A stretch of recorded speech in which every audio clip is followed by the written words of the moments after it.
E vamos voltar a falar sobre o cenário político brasileiro. Estamos em contato agora com o cientista político da FGV, o Eduardo Green. Eduardo, boa tarde.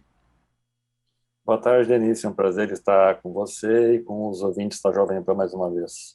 Bom, Eduardo, nós temos vários fatos relevantes desde as manifestações do dia 7 de setembro. Nós tivemos hoje o pronunciamento do ministro Barroso, do TSE, também muito crítico à postura do presidente Bolsonaro. Tivemos também a divulgação de um manifesto nesta quinta-feira de 28 subprocuradores gerais da República que defendem que as instituições ajam de forma firme e serena para refrear atentados contra a democracia.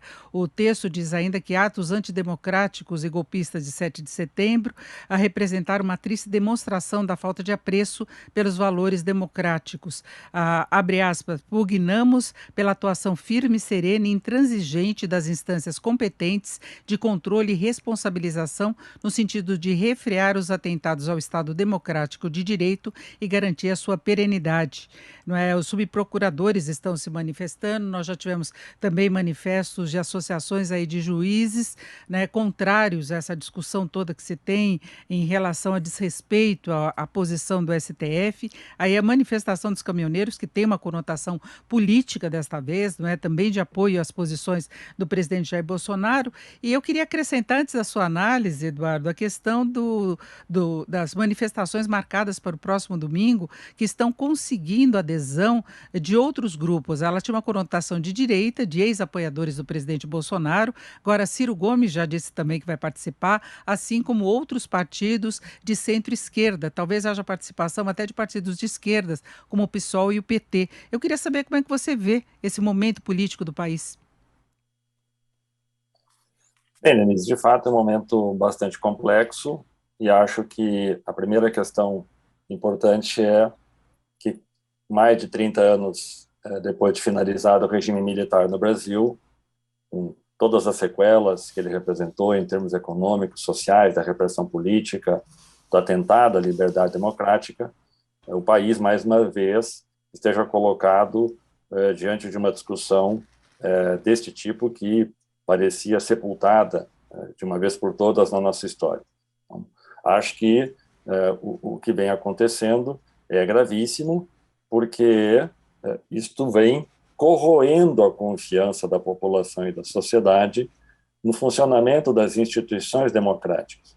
Ou seja, essa é uma crise que ela tem, a meu juízo, um endereço muito claro. Não se trata de uma crise das instituições democráticas, se trata de uma iniciativa deliberada do presidente da República de confrontar as instituições democráticas, como nós vimos antes do intervalo, o José fazendo menção, por exemplo, a criar na população descrédito com relação ao voto impresso, ou os vários enfrentamentos provocados pelo presidente, não só contra o Supremo Tribunal Federal, desde o início do seu governo, como também os enfrentamentos à imprensa e ao próprio Congresso Nacional. Então, há um projeto político claro do presidente da República que segue à risca o script de todos aqueles líderes populistas de direita que, mais recentemente, vêm confrontando a democracia e instalando regimes que, ainda que formalmente possam ser considerados democráticos, na prática não são, a exemplo do que aconteceu na Hungria, na Polônia, na Turquia, que é iniciar pelo enfrentamento à imprensa, à liberdade de expressão, avançar depois para questionar a credibilidade do Supremo Tribunal Federal e, com isso, controlar as instituições para manietar a democracia de modo a reduzir a sua possibilidade de livre expressão, de livre manifestação. Então, nesse sentido, eu acho que o 7 de setembro ele representou a escala máxima que o presidente da República poderia apresentar de confronto às instituições democráticas. E, nesse sentido, quero crer que não há no horizonte, nem de curto prazo, e não creio que haja no horizonte até o final do governo Bolsonaro, condições de pactuar algum tipo de acordo com relação ao convívio harmônico e respeitoso entre os poderes.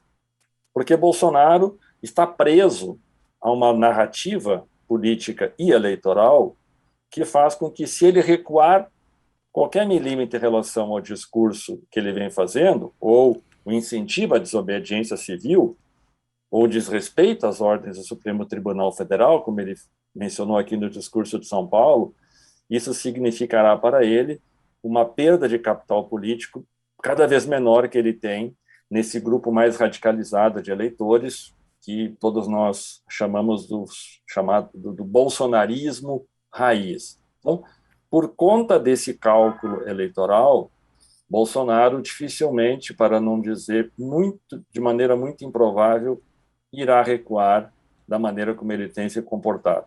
Agora Bolsonaro tem seguirá tentando acuar as instituições da democracia, porque esse é o jogo que lhe resta para se manter vivo na disputa eleitoral no ano que vem.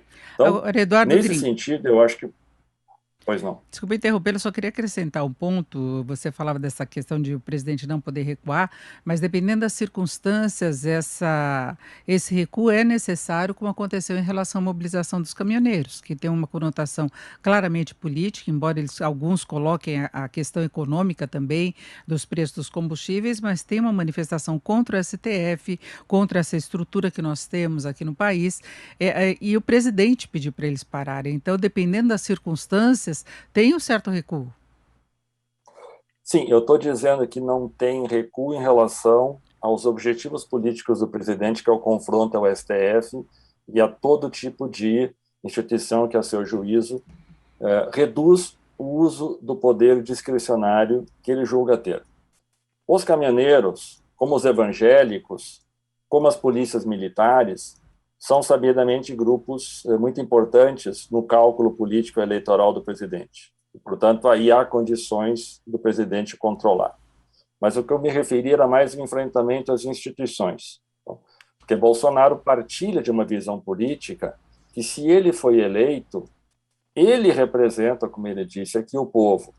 Não são 11 juízes, ou como ele nominou, um juiz que irá confrontar a grande maioria que o apoiou. Então, esse raciocínio simples que ele busca construir, mas que tem apelo na população. Então, acho que o momento é grave, não vejo solução no curto prazo de entendimento institucional, e acho que as saídas institucionais que nós temos para a crise estão dadas pela Constituição. A meu juízo, o presidente já havia cometido vários crimes de responsabilidade, sobretudo no último ano, considerando apenas a questão do combate à pandemia, e o que foi dito aqui na terça-feira, nas suas duas participações, claramente configura meu juízo. Então, para males da democracia, existem soluções institucionais.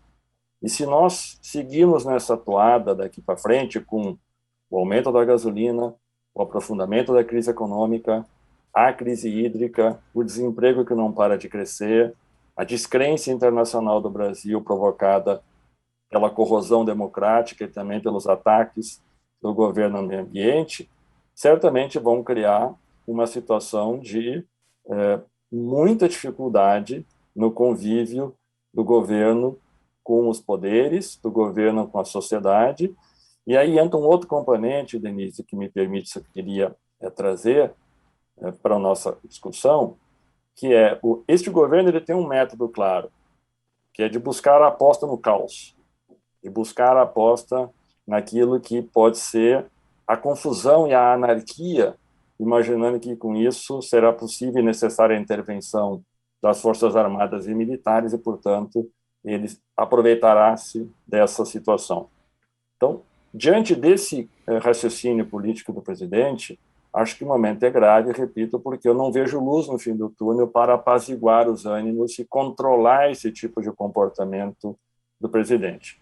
De que maneira a democracia brasileira ela responderá a mais esse teste de tensão que chegou na sua escala máxima é algo que nós vamos ter que esperar o comportamento dos atores nos próximos dias. Por exemplo, no caso do presidente Arthur Lira ontem, o seu depoimento deixa claro que ele não irá apertar o botão amarelo do impeachment. Ele seguirá sendo fiel ao presidente porque o Centrão está se aproveitando muito bem dessa situação em função de todos os benefícios que está oferindo. Os militares que podiam retirar apoio do governo, e com isso ele perderia a capacidade de se manter, não dão mostras que irão fazer. E, portanto, o Bolsonaro julga que segue tendo condições de evitar o impeachment e sustentar-se em alguns grupos a fim de manter um governo errático, sem proposta, sem nenhum tipo de conquista. E acho que todo esse esforço que o presidente Bolsonaro tem feito de construir essa narrativa, claramente é uma manobra diversionista para esconder o descalabro do seu governo, por conta desses aspectos da crise econômica, da crise sanitária, do desemprego, por todos os indícios de Certo. corrupção e de falta de eficácia na atuação contra a Covid que a CPI vem levantando, de tal modo que, com isso, Bolsonaro cria problemas artificiais ao invés de olhar para os problemas reais que o país tem. E também porque ele não tem condições de enfrentar estes problemas reais. E É para isso. finalizar, sobre as manifestações do dia 12, portanto, elas estão, claro, conectadas com essa situação, e acho que o momento que nós temos é similar, evidentemente guardadas as proporções e diferenças de momentos históricos, com aquele que houve no final da ditadura militar, quando a oposição democrática se reuniu em torno da campanha das diretas, que acabou levando a uma aceleração do final do regime militar. Nesse momento, a disputa não se dá mais entre esquerda e direita, ou entre forças políticas que partilham de uma ideologia ou outra, mas se dá entre os defensores da democracia e um governo e um presidente claramente antidemocrático, com viés autoritários muito forte, e que, portanto, vem aprofundando seu isolamento político e, em função disso, cada vez mais acuado que está, amplia a violência do seu discurso e as ameaças às instituições democráticas. Então, acho que é bem-vinda a proposta de uma reunião de forças políticas que, em defesa da democracia, busca manter as duras conquistas que o povo brasileiro teve depois do final do regime militar e, portanto, É isso, recuar Eduardo. na história, imaginando que nós possamos ter de novo um país governado com liberdades democráticas cerceadas, seria algo impensável nesse momento da Divide a nossa tela. história. Então, acho que o É. momento é esse no Brasil, sim, tentando resumir um pouco a tua pergunta, que é muito complexa para a gente responder em tão pouco tempo. Nós já alongamos muito aí, Eduardo. Nós temos muitas informações ainda no Jornal Jovem Pan, mas eu agradeço muito sua participação, Eduardo Green, que é cientista político da FGV. Uma boa tarde. Muito obrigado, Denise, um prazer estar com vocês novamente.